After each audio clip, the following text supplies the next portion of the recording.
Good morning all of you. कल हमने प्रश्नावली 1.3 के क्वेश्चन नंबर 1, 2, 3 तक लगा लिए थे। आज हमें लगाना है क्वेश्चन नंबर 4। क्वेश्चन नंबर 4 भी वैसा ही है जैसे कल हमने सारे क्वेश्चंस लगाए थे। क्वेश्चन नंबर 4 में भी वही ज्ञात करना है कि 0.999 को P/Q के रूप में व्यक्त करना है। इसमें भी कुछ नहीं, जैसे हमने कल के क्वेश्चंस में किया था वैसे ही इसमें करना है। देखिए हल, ठीक है। तो हम 0.999 इसको क्या मान सकते हैं, x, जैसे हमने कल माना था, इसको हमने बराबर में x मान लिया, ठीक है। अब मैंने बोला था कि जितने पे बार चढ़ा हो, तो हम देख रहे हैं कि x.0.9 बार, मतलब सिर्फ एक संख्या पे बार चढ़ा है। तो यहाँ पे कितने का गुणा होगा, 10 का। मैंने बताया था जितने संख्या पे बार चढ़ा हो, जितने नंबर से बार चढ़ा हो, उतने का ही गुणा होता है। तो हम इसमें दोनों पक्षों में 10 का गुणा कर देंगे। दोनों पक्षों में 10 का गुणा करने पर, ठीक है, ये हमने कर दिया। अब दोनों पक्षों में 10 का करेंगे तो यहाँ करेंगे तो आएगा 10x इज इक्वल टू 0.999 गुणा 10। अब मैंने आपको बताया था कि जितने यहाँ जीरो हों उतने दशमलव खिसक जाते हैं। तो यहाँ एक जीरो है तो एक अंक बाद दशमलव खिसक जाएगा, तो 10x इज इक्वल टू आएगा 9.999, ठीक है। अब मैंने आपको बताया था कि इसमें से इसको घटाना है, इसमें से इसको घटाना है। तो ये आपको काम रफली करना है, ठीक है। जैसे हमने यहाँ पे किया, हमने 9.999 में से 9.999 में से 0.999 को घटा दिया। तो 0.999 को घटा दिया तो हमें क्या मिलेगा, ये तो सारे जीरो हो गए और ये 9, तो हमें मिला 9। तो हम जानते हैं अगर इसको हम और प्रसार रूप में और फैला के लिखें, तो अगर हम इसको और इसको जोड़ दें तो हमें ये मिल जाएगा। अगर हम इसको और इसको जोड़ दें तो हमें ये मिल जाएगा। तो हम लिखेंगे 10x is equal to 9 plus 9 ही हुआ। इसका मतलब बाद के दशमलव का तो कोई मतलब नहीं होता है, इसका जो मतलब हुआ वो 9 ही हुआ, बाद के जीरो का कोई मतलब नहीं होता है। तो 9 प्लस 0.999, ठीक है। इसको अगर हम जोड़ेंगे, इन दोनों को आपस में जोड़ेंगे तो हमें वापस से यही मिल जाएगा। अब हम देखते हैं कि 0.999 को हमने क्या माना था, x, ठीक है। 0.99 को हमने x माना था। तो हम और सॉल्व करेंगे, 10x is equal to 9 plus x, ये हो गया। अब इसके आगे और सॉल्व करेंगे। अब देखो यहाँ पे 10x है, यहाँ पे 1x है, तो ये x यहाँ पे आएगा तो 10x में से घट जाएगा। तो हम लिखेंगे 10x minus x is equal to 9। 10x में से 1x दिया तो कितना बचा, 9x। तो 9x इज इक्वल टू 9। हमें x की वैल्यू निकालनी है, तो x इज इक्वल टू 9/9, तो x इज इक्वल टू 1, जो कि एक परिमेय संख्या है जिसे हम P/Q के रूप में लिख सकते हैं। इसके नीचे अगर 1 लगा देंगे तो ये P/Q का रूप का हो जाएगा।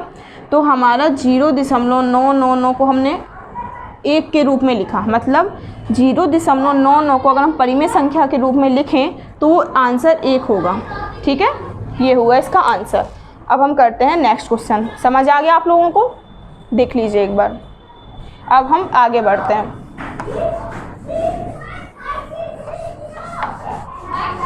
जैसे हमारा अगला क्वेश्चन है, आप लोग भी बुक में पढ़िए। अभी तक हमने क्वेश्चन नंबर 4 लगाया था, अब हम लगाएंगे क्वेश्चन नंबर 5। क्वेश्चन नंबर 5 देखिए क्या है, 1/17 के दशमलव प्रसार में अंकों के पुनरावृत्ति खंड में अंकों की अधिकतम संख्या क्या होगी। मतलब हमें 17 का 1 में भाग देके देखना है, और जब तक भाग देना है जब तक भागफल में आए हुए अंक खुद को ही वापस से दोहराने ना लगें, ठीक है। तो हमें इसको भागफल विधि से ही करना पड़ेगा। तो हम 17 का पहले 1 में भाग देंगे, जो 17 का 1 में भाग जाएगा नहीं तो 0। अब यहाँ दशमलव आएगा, क्यों, क्योंकि यहाँ 0 बढ़ाने हैं, 0 बढ़ाने के लिए हमें दशमलव लेने पड़ते हैं, तो हमने 1 0 बढ़ा दिया। अभी भी 17 का भाग 10 में नहीं जाएगा तो भाग ना जाएगी 0। फिर यहाँ पे 0 आएगा। अब देखो, अब 100 में 17 का भाग चला जाए कितनी बार, 5 बार, तो 17 पना 85, कितना बचा, 10 में से 5 की 5, 15 बचा। अब यहाँ पे हम फिर से 0 लेंगे, ठीक है। तो अब 150 से 17 का भाग कितनी बार जाएगा, 8 बार। 8 सत्ते 17 गुणा 8 कितना होगा, 136। तो कितना बचेगा, 10 में से 4 गई, 10 में से 6 गई 4, 5 में से 4 गई 1, 14। फिर हम यहाँ 0 लेंगे। अब कितनी बार जाएगा, फिर से 8 बार जाएगा, ठीक है, फिर से 8 बार जाएगा तो 136। अब कितना बचा, 4। फिर 0 लेंगे तो अब कितनी बार जाएगा, 2 बार। कितनी बार जाएगा, 2 बार। तो 17 दूनी 34, 17 दूनी 34, 10 में से 4 गई 6। फिर 0 यहाँ पे लिख लेते हैं, 17 60, ठीक है, यहाँ पे लिख लेते हैं। भागफल यहीं पे, भागफल जो है वो यहीं पे लिखते जाना, ठीक है। तो 17 का 60 में देंगे, 17 का 60 में देंगे तो कितनी बार जाएगा, 3 बार। 17 × 51, 17 × 51, तो कितना बचा, 10 में से 1 गई 9। फिर 0 लेंगे, फिर भाग देंगे। ऐसे ही प्रोसेस करते चले जाएंगे, ऐसे ही प्रोसेस हम करते चले जाएंगे। कब तक, जब तक हमें दोबारा से ये 0 5 ना मिलने लगे।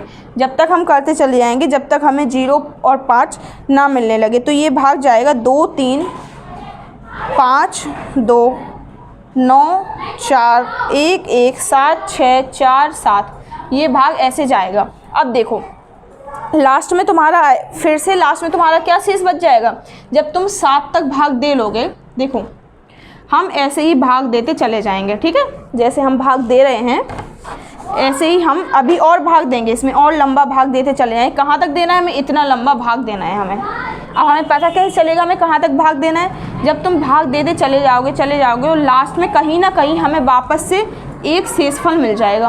क्या मिलेगा, 1। जब हम लंबी प्रोसेस करते चले जाएंगे, भाग देते चले जाएंगे, तो हमें वापस से कहीं शेषफल 1 मिल जाएगा, और शेषफल 1 मिलेगा तो ये अपने आप को फिर से दोहराने लगेगा, है ना, क्योंकि हमने किससे चालू किया था, हमने 1 से ही चालू किया था, 1 में ही हमने 17 का भाग दिया था।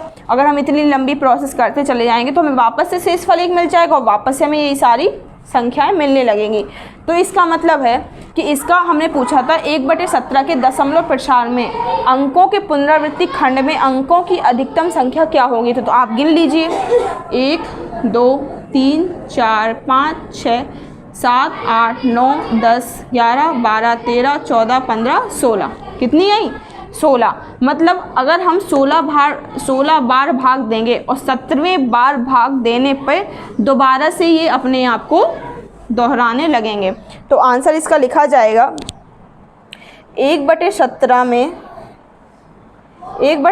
में भागफल में अधिक अंकों की अधिकतम संख्या, 1/17 में भागफल में अंकों की अधिकतम संख्या,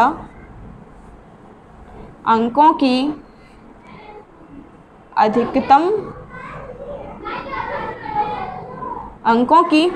अधिकतम संख्या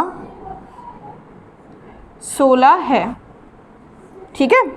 इसका मतलब है 1/17 बराबर, इसको इस पे लिख दो और इस पे पूरे पे बाल चढ़ा दो, 0.05 8 8 2 3 5 2 9 4 1 1 6 4 7 बार। मतलब इसका क्या हुआ कि अगर हम इतनी बार भाग देने के बाद दोबारा से भाग देंगे तो हमें वापस से यही मिलने लगेगा, ठीक है, हमें वापस से यही मिलने लगेगा। तो हमें यही पूछा था 1/17 के दशमलव प्रसार में अंकों के पुनरावृत्ति खंड में अंकों की अधिकतम संख्या क्या होगी। तो 1/17 में भागफल में अंकों की अधिकतम संख्या कितनी होगी, 16। ये है आंसर, कितनी होगी, 16। और इतनी बार भाग देने पे बाल चढ़ा देंगे, मतलब हम इसके आगे जब भी भाग देंगे तो हमें वापस से शेषफल 1 मिलने लगेगा। यही है इसका आंसर, ये, ठीक है।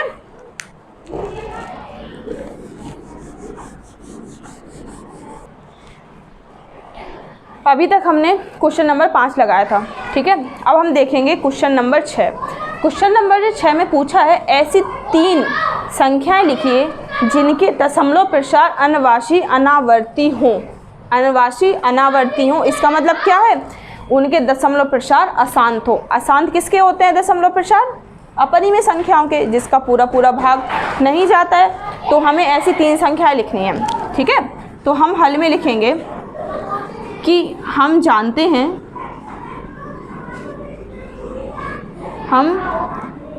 हैं कि अपरिमेय संख्याओं के दशमलव प्रसार, अपरिमेय संख्याओं के दशमलव प्रसार अनवासी अनावर्ती होते हैं, अनवासनी अनावर्ती होते हैं।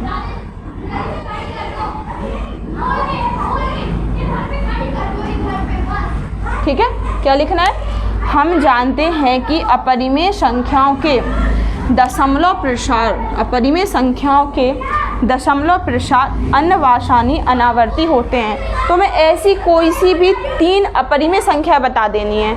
मतलब हम जानते हैं कि हमें कौन सी संख्या बतानी, अपरिमेय संख्याओं के ही दशमलव प्रसार अनवासानी अनावर्ती होते हैं। तो कोई भी सी अपरिमेय संख्या बता दो। हम जानते हैं कि अंडर रूट में जो भी सारी संख्याएं होती हैं वो अपरिमेय संख्याएं होती हैं। तो इसका हम लिख सकते हैं सॉल्यूशन, इसका हम लिख सकते हैं जैसे √3, √5, √6 एंड डॉट डॉट डॉट।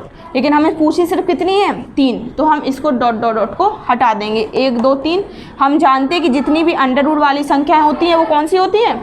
वो सारी होती हैं अपरिमेय संख्याएं। अपरिमेय संख्याओं के दशमलव प्रसार अनवासी अनावर्ती होते हैं। तो ये हो गया इसका आंसर।